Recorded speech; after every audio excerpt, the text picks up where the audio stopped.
সত্যি নিয়ে ওই ফুলবাগানে খেলা করছিলাম।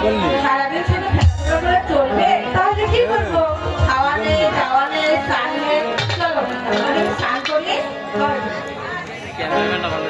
মা, তার আগে যে কি কথা বলা ছিল বলবো? পরে শুনবো।